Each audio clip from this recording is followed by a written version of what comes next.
बिस्मिल्लाहिर्रहमानिर्रहीम। अस्सलाम वालेकुम नाज़रीन। मंसूर अली खान के शो में आज गरीदा फरूकी को अरशाद भट्टी को इमरान खान का चमचा कहना महंगा पड़ गया। फिर अरशाद भट्टी भूल गए कि ये शो लाइव है।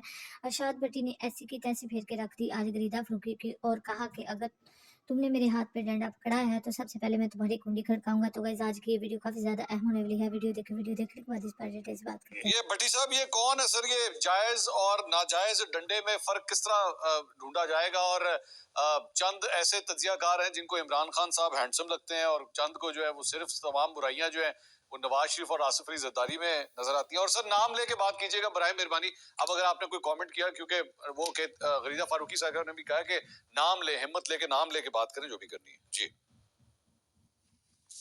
पहली बात तो ये है कि मैं जो भी बाजारी जबान इस्तेमाल करता है वो शर्मनाक है और काबिल मुजम्मत है। किसी भी पार्टी का हो, किसी भी नजरिए का हो, किसी भी मकतब का हो, हमेशा इज्जत और एहतराम करनी चाहिए। हम इख्तलाफ इज्जत के साथ भी कर सकते हैं।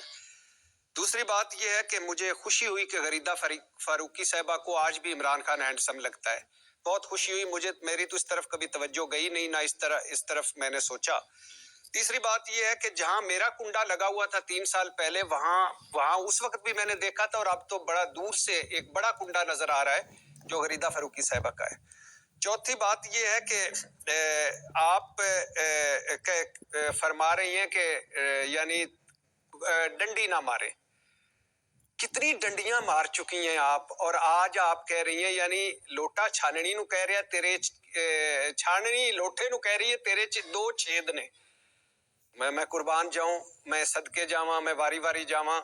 यानी आपने कभी इस पे बात की, कहा कभी किस नवाज शरीफ साहब को कि मशकूक सीट छोड़ दे? शहबाज शरीफ साहब परफॉर्मेंस पे बैठे हुए हैं, वजीर आजम पाकिस्तान। गरीदा फारूकी साहब ने कभी क्वेश्चन उठाया? मुझे बात कर लेने दे, मैं नहीं बोला था उस वक्त, मुझे बात कर लेने दीजिए प्लीज। और फिर दूसरी बात नहीं, मुझे बात कर लेने दे मंसूर भाई, ये इस तरह नहीं मेरी बात कर लेने दे, ये फिर वो नहीं रहेगा। एक काम करते हैं, कभी शहबाज साहब भट्टी साहब एक काम करते हैं कि हम पर्सनल डोमेन की चीजों को निकाल के सिर्फ तज्जिए पे ध्यान देते हैं। अब आप कंटिन्यू करें। जी तज्जिए नहीं, आपने कहा नाम ले, मैंने नाम लिया, वरना मैं तो पहले मर्तबा भी ये नहीं था कि मैं कोई डर रहा था, नहीं या कोई खौफजदा था या कोई इस वजह से था कि मुझे नहीं आता। मैंने कहा कि एक साफी या तजियाकार इस वजह से कि मैं किसी की बात नहीं करता। सर वो ये कह रही थी, मैं तो ये कह रहा था 4 बजे जलसे में, 4 बजे जलसे में, एक जलसे में जो 8 फरवरी 2024 का इलेक्शन जीत चुका है, उसके एक जलसे में जो इतने इस हालात में जलसा हो गया 2.5-3 साल के क्रैकडाउन में, उस पे लिखा जा रहा था इमरान खान खत्म शुद्ध। यानी मैं हैरान रह गया। मैं ऊपर जाके देखा भट्टी साहब गरीदा साहबा का नाम है। भट्टी साहब मेरी बात मैंने कहा कि भट्टी साहब सुने ना, एक मिनट सर, एक मिनट भट्टी साहब एक मिनट। सवाल ये सर, वो उनका तज्जिया है, जी वो खत्म शुद्ध या ना खत्म शुद्ध, ये उनकी राय है ना। अभी जब वो बोल रही थी उस वक्त आपने नहीं कहा कि ये वो मेरा तजिया हो सकता है या मेरा कुंडा हो सकता है या मेरा कुछ हो सकता है। भट्टी साहब सुन, उस वक्त तो आपने नहीं सुने तो सही सर मेरी नहीं। देखे मंसूर भाई मेरी बात नहीं, मेरी बात कंप्लीट होने दे। मंसूर साहब मेरी बात सर आप दोनों कंप्लीट होने दे, फिर उसके बाद बात कोई करेगा। मेरी बात मंसूर साहब कंप्लीट होने दे। मैं भट्टी साहब एक मिनट, भट्टी साहब एक मिनट, होल्ड ऑन, भट्टी साहब होल्ड ऑन, भट्टी साहब होल्ड ऑन। छुआ मैं किसी का नाम नहीं लेता। सर एक मिनट भट्टी साहब, एक मिनट। यहाँ पे सिर्फ एतराज इस बात का है कि आपको उनसे तज्जिए से इख्तलाफ, आपका हक है, वो 100 दफा करें, लेकिन वो इस बात पे एतराज करिए कि आप जाती हमला ना करें, वो ये कह रही है। और गरीदा फारूकी साहबा की किसने किया पहले जाती हमला? किसने कुंडा लगाया हुआ था? किसने डंडा मेरे हाथ में पकड़ाया हुआ था बगैर सबूत के, बगैर लॉजिक के? आप उस वक्त नहीं सोच रहे थे? सुने, आपका नाम नहीं लिया था भट्टी साहब, बात ही नहीं कर रहे थे। अगर आपको अपने ऊपर बात लगी है तो मैं उसका कोई इलाज नहीं कर सकती। आप छोड़ दे, नामों को छोड़ दे मंसूर भाई, नामों को छोड़ दे। नाम में क्या रखा है? नामों को छोड़ दे, नामों को छोड़ दे। अब भट्टी साहब की भट्टी साहब मुझे कौन बोला? भट्टी साहब गिव मी 30 सेकंड्स, 30 सेकंड्स की 1 मिनट बात सुन ले, मैं वापस आ रहा हूँ आपके पास। एक दफा उनकी बात सुन ले, उनका राइट है, क्योंकि मेरे ख्याल में उनका हक बनता है यहाँ पे। गरीदा फारूकी साहब गो अहेड। नहीं उनका नहीं ये ठीक नहीं है मंसूर साहब, ये ठीक नहीं है, मेरी बात कंप्लीट नहीं हुई आपकी मैं आपकी बात कंप्लीट कराऊंगा। देता हूँ। शुक्रिया बड़ी, आपका शुक्रिया बड़ी साहब। नहीं आपका शुक्रिया। मैं वापस आ रहा हूँ सर, मैं वापस आ रहा हूँ, लेकिन कोई बात नहीं, मुझे उनका एहतराम है, आप उनको बात करने। गरीदा फारूकी साहब go ahead please, 30 seconds only. नहीं, तो ये मंसूर खान साहब का प्रोग्राम है, वो जिसको जिस वक्त फ्लोर देना चाहे ये उनकी मर्जी है, कोई उनको डिक्टेट नहीं कर सकता। आपने 30 सेकंड दिए, मैं 30 सेकंड दूंगी। जहां तक मैंने डंडा पीर की बात की थी या कुंडा लगाने की बात की थी, मैंने एक जेनेरिक बात की थी, किसी का नाम नहीं लिया था। लेकिन इस वक्त भट्टी साहब ने जाती हमले किया और कहा है कि जी आप नून के साथ और आप पता नहीं कौन सी पार्टियों के साथ आप जो कुछ हासिल वसूल, वो जो उन्होंने अल्फाज इस्तेमाल किया उसके लुबे लुआब यही बनता है। तो ये जाती हमला है और माजरत के साथ ये इरशाद भट्टी इस किस्म की जितने भी तज्जियाकार है ना, इनका तरीका वारदात यही है। ये इंस्पायर्ड है गंडापुर से कि जी तमाम सहाफी फलां हैं, बिकाऊ हैं, लिफाफी है वगैरह वगैरह। पहला अटैक उन पे ये कर दो। और अगर इरशाद भट्टी साहब ने मेरा प्रोफेशनल काम नहीं देखा तो बराए मेहरबानी उस पे कोई एनालिसिस ना करें। अगर आपने नहीं देखा तो मैंने नवाज शरीफ की सीट पे क्या प्रोग्राम्स किए हैं, या मैंने मुस्लिम लीग नून की मिस गवर्नेंस पे, बैड गवर्नेंस पे, या पीपल्स पार्टी के हवाले से तनकीदी प्रोग्राम क्या किए हैं, अगर नहीं देखे तो फिर आपका अल्लाह ही हाफिज। गरीदा साहब आपका आगे। भट्टी साहब कंटिन्यू प्लीज, आप कंटिन्यू कीजिए। देखिए मैं बीबीसी आजकल नहीं देखता, बड़े प्रोग्राम नहीं देखता, इसलिए मेरी नजर से वो बड़े बड़े प्रोग्राम नहीं गुजरे, अंग्रेजी मुझे नहीं आती। दूसरी बात ये है कि मैं गंडापुर इमरान खान साहब वो जाने और उनका काम जाने, जिंदगी में कभी किसी को बिलो द बेल्ट बात नहीं की और ना करूंगा।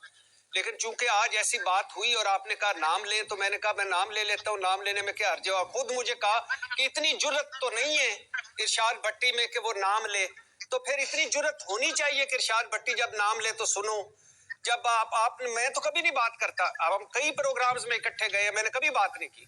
लेकिन जब आप मुझे प्रोवोक करते हैं कि इरशाद भट्टी में इतनी जुर्रत नहीं है नाम ले, तो भाई मैं कोई क्यों नहीं जुर्रत मेरे अंदर, मैं अल्हम्दुलिल्लाह मेरे अंदर जुर्रत है। और दूसरी बात यह है कि पहले दिन से, पहले क्रैकडाउन से लेकर दूसरे क्रैकडाउन, तीसरे क्रैकडाउन, बल्ला छीनने तक, सियासी स्पेस छीनने तक, इलेक्शन तक, बाकी सारे कितनी डंडियां किस किस ने मारी हैं मुझे पता है। मैं उन डंडियों पे नहीं जाता, मैं सारों की राय का एहतराम करता हूं। तो बराए मेहरबानी जिनके अगर कोई साल 2 साल के लिए कुंडे लगे थे उनको माफ कर दें, जिनके हमेशा से कुंडे लगे हुए हैं उन पर फोकस करें और वो कुंडे लगाए रखें। मलिक साहब ये सर यही चीजें हैं जिसके बाद ये सियासतदान जो है ना वो फायदे उठाते हैं और सहाफियों के ऊपर जो है इस तरह के इल्जाम लगते हैं। क्या सर हमें भी तो इस तरह की चीजों के एक दूसरे पे इल्जाम लगाने से सर गुरेज नहीं करना चाहिए? मलिक साहब सीनियर हैं आप। देखिए मैं समझता हूँ भट्टी साहब, गरीदा साहबा दोनों काबिल एहतराम है प्रोग्राम के अंदर भी, और मैं दोनों से गुजारिश है कि तनकीद करें, इख्तलाफ करें, लेकिन एक दूसरे का एहतराम जरूर मलूज़ खातर रहे। भट्टी साहब की शिकवा शिकायत हो सकती है, मुझसे भी हो सकती है, डिबेट हो सकती है, लेकिन ये बात भट्टी साहब की भी दुरुस्त है कि हमें तनकीद करते हुए बिल्कुल एक जो है तराजू के पलड़े बराबर करने चाहिए। अगर मुस्लिम लीग नवाज में गलती है या पीटीआई में गलती है, उसकी निशानदेही करनी चाहिए। गरीदा साहबा की भी ये बात दुरुस्त है कि अगर उनका एक मौकफ है, वो समझती हैं कि पीटीआई एग्रेसिव है। और दूसरी मैं आपसे एक अर्ज करूं, गरीदा साहब के हवाले से मेरा मौकफ ये है कि देखिए उनका गुस्सा भी बाज़ का जायज होता है। जो कुछ अली अमीन गंडापुर ने उनके हवाले से जुबान इस्तेमाल की है या पीटीआई करती है, मंसूर साहब कम अज कम इसकी तवक्को किसी पढ़े लिखे इंसान से नहीं की जा सकती। और जिस तरीके से ख्वातीन को मुखातब किया जाता है, इंसान को नेचुरली गुस्सा भी आता है, वो गुस्से का इजहार भी करता है। और भट्टी साहब ने भी अच्छी बात की, उसकी मजम्मत की। किसी फर्द को, किसी सियासी जमात को, माशरे के किसी तबके से ताल्लुक रखने वाले को कम से कम ये हक नहीं होना चाहिए कि वो स्टेज पे खड़ा हो और ख्वातीन के बारे में इस किस्म की जुबान इस्तेमाल करे।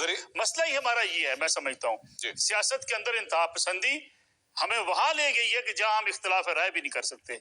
हम दुश्मनी तक चले गए हैं, हम एक दूसरे की किरदार कुशी तक चले गए हैं, हम बिला सोचे समझे एक दूसरे के ऊपर इल्जाम लगाने तक चले गए हैं, जिससे बहरहाल हमें भी अवॉइड करना चाहिए, सियासतदान भी और हम भी। गरीदा मैं आपको एक बात कहना चाहूंगा ऑन एयर, और वो ये है कि मेरे ख्याल में मैं और आप एक दूसरे को पिछले 14 साल से जानते हैं। हम तब से एक दूसरे को जानते हैं जब से हम खबरें पढ़ते थे इकट्ठे, आपको याद होगा। आपसे बहुत सी चीज़ों पे इख्तलाफ हो सकता है, आपका मेरा नज़रिया मुख्तलिफ हो सकता है, लेकिन आप काबिल एहतराम है। भट्टी साहब भी हमारे लिए काबिल एहतराम है। आप दोनों हमारे कॉलीग्स हैं, मैंने आप दोनों के साथ बहुत प्रोग्राम्स किए हैं मिलके। सो प्लीज़ ज़ाती रंजिशें भुला दीजिए, जो कुछ हुआ उसे भुला दीजिए, आगे चलते हैं। And we respect both of you. आप दोनों के तज्जिए से हम इख्तलाफ भी करेंगे, लेकिन एहतराम भी करेंगे आप दोनों का। गरीदा फारूकी साहब, अब ये जो भी सिचुएशन अब डेवलप हुई है, आप मलिक साहब भी थोड़ी देर पहले ये फरमा रहे थे कि खान साहब के हवाले से फैसला जो है वो आने वाले कोई 1 महीने के अंदर वो देख रहे हैं, सितंबर नहीं तो अक्टूबर के अंदर। इस्लामाबाद की खबर क्या है? आपके पास भी कोई ऐसी ही खबर है क्या? देखिए, मेरे पास कोई टाइमलाइन, कोई टाइम पीरियड तो नहीं है कि जनरल फैज़ के हवाले से कोर्ट मार्शल का फैसला कब आ सकता है, लेकिन और ये टाइम बाउंड होता भी नहीं है। ये एक स्ट्रेनस प्रोसेस ज़रूर होता है, कॉम्प्रिहेंसिव एंड डिटेल्ड प्रोसेस होता है, उसमें चंद हफ्ते भी लग सकते हैं, चंद महीने भी लग सकते हैं। लेकिन let's keep it in mind कि जनरल फैज़ का जो कोर्ट मार्शल, ये पहले डीजी आईएसआई का या पहला एक हाई प्रोफाइल या पहला कोई भी ऐसा कोर्ट मार्शल है कि जिसको मिलिट्री ने पब्लिसाइज किया है। इसको प्रेस रिलीज की सूरत में, इसको प्रेस ब्रीफिंग्स की सूरत में हम भी बात करते हैं, ज़ाहिर है सोर्सेज हैं, हमारे ताल्लुकात हैं, सहाफ़ी हैं, हर एक से बात करनी पड़ती है, हमेशा से करनी पड़ती है, सहाफ़त का बुनियादी उसूल है। सो ये पहली दफ़ा है कि मिलिट्री खुल के जिस हद तक वो बात कर सकते हैं जनरल फैज़ कोर्ट मार्शल पे बात कर रहे हैं। सो जब भी इसका फैसला होगा, जो कि मेरे नज़दीक इसमें ज़्यादा तवील अरसा लगेगा नहीं, चंद महीने ही लग सकते हैं इसमें। सो जाहिर है उसमें फिर इस वक्त तक भी जो मेरी रिपोर्ट्स हैं कि इमरान खान उसमें इम्प्लीकेट होते हैं, और ये खान साहब को बहुत सी बातें जेल में बैठे बैठे सबसे पहले पता चल जाती। ये मिलिट्री कोर्ट का उनको तब से पता चल गया था जब अभी जनरल फैज अरेस्ट हुए भी नहीं, लेकिन जाहिर है कुछ हलचल हो गई थी, कार्रवाई चल रही थी, उस वक्त से एक पहली पिटीशन, बल्कि उस वक्त से बयान देने शुरू कर दिए थे इमरान खान ने अपने मिलिट्री ट्रायल के हवाले से। फिर नवाज शरीफ लंदन जा रहे हैं, बैक पैक हो रहे हैं, किसी को पता नहीं था, लेकिन इमरान खान को जेल में बैठे हुए किसी ने खबर पहुंचा दी थी। तो ये खबरें कहाँ से आ रही थी? अच्छा, उसके बाद से ना तो कोई मुवक्किल काम कर रहा है, ना ही कोई कासिद काम कर रहा है, ना ही कोई और काम कर रहा है। उसके बाद से इमरान खान को जब से जनरल फैज अरेस्ट हुए हैं, वो नेक्सस अरेस्ट हुआ है, वो बर्नर फोन्स वगैरह वो सब चीजें, उसके बाद से कोई सुनगुन नहीं है। तो बहरहाल इमरान खान मुमकिन तौर पे इसमें इम्प्लीकेट हो सकते हैं। मिलिट्री ट्रायल, मिलिट्री कस्टडी, अब जब इमरान खान ये कहते हैं ना कि जी ओपन ट्रायल कर लें, देखिए मिलिट्री का एक अकाउंटेबिलिटी का सेट सिस्टम होता है, एक ट्रेडिशनल सिस्टम होता है। तो गाइस, आप लोगों ने देखा कि मंसूर अली खान के शो में आज गरीदा फरूकी को अरशाद पट्टी पर तनकीद करना बहुत ज़्यादा महंगा पड़ गया। अरशाद पट्टी ने कहा कि अब अगर मेरे हाथ पे डंडा दिया है, मैं तुम्हारा नाम तो लूँगा और तुम एक बिकाऊ माल हो, और जिस तरह से तुम अपने आप का सौदा करती हो ये भी पूरी दुनिया जानती हो। तुम एक लफाफी सहाफ़ी हो और हमेशा उसी पार्टी की बात करती हो और उसी को ही हमेशा अच्छा और कहती हो जिसके साथ तुम अपना सौदा करती हो, और पैसों के लिए तुम एक लालची औरत कहीं भी बिक जाती हो। तो गाइस, आप लोगों ने देखा कि किस तरह दोनों में शदीद लड़ाई होती है और मंसूर अली खान भी बेबस हो जाते हैं। तो गाइस, आपको ये वीडियो कैसी लगी है? वीडियो को कमेंट बॉक्स में अपनी राय का इजहार ज़रूर किया।